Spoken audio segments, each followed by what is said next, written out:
Hi, Fong, Imperial Tea Court again.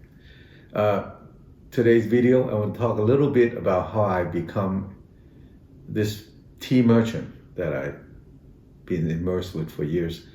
Uh, I immigrated to the San Francisco Bay Area when I was around 13 years old.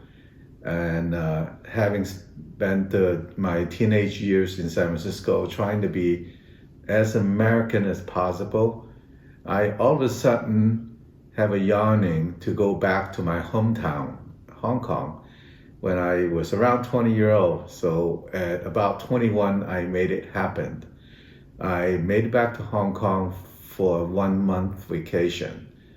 And during that 1 month, I did all the things that I heard adults do when I was a kid, including going to dim sum places, have tea or what we call yum cha every day. I did that for the first week or so.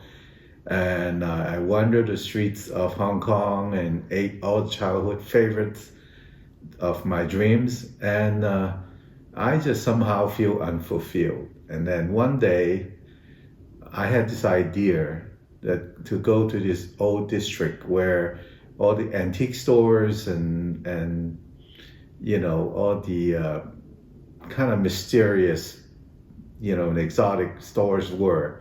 And this area is called Wan. So without any kind of thought or plan, I hopped on the subway and got to Wan and started wandering around and looking at antique stores and dry seafood places. And that area, I think even today, is the area where a lot of old style tea shops were abound. So I remember vividly, when I was wandering around, I all of a sudden caught this aromatic, and I literally followed my nose into this tea shop. And I met the owner who was doing his final firing of his own Tequan tea in the back of the store. We become friends. I visit him every day for the rest of the vacation and also to some of the neighboring tea shops. I ended up discarding all my clothes and buying an extra suitcase just to bring back all the tea I purchased. And those relationships helped me get started when I finally decided to become a tea merchant years later, opening my own store in 1993, but importing tea for Chinese restaurants for many years before that.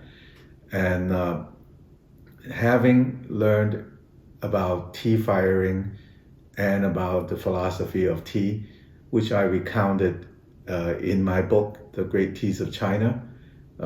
So those experiences and those fragrances and aromatics and the way people treated tea changed me. I didn't know at the time that it pointed me towards this role. And I draw on those relationships when I first opened my first store in San Francisco in 1993. I remember traveling back to Hong Kong to those people that I met years ago and told them I'm opening my own business, but I had no money. So for them to let me borrow some of their best product and then pay them later. And they all agree. And long story short, that's how I started. And then because of years of importing tea, selling to Chinese restaurant, I get to know a lot of tea production factories and various government people that are in charge of tea exporting. And my desire to get better tea and then causes me to continue to look and continue to get better. And some 30 years later, here I am. It's a long story. This is just a brief introduction. I encourage you to read my book, The Great Tea of China. And hopefully when this pandemic is over, perhaps we could sit down and have a cup of tea together. Bye.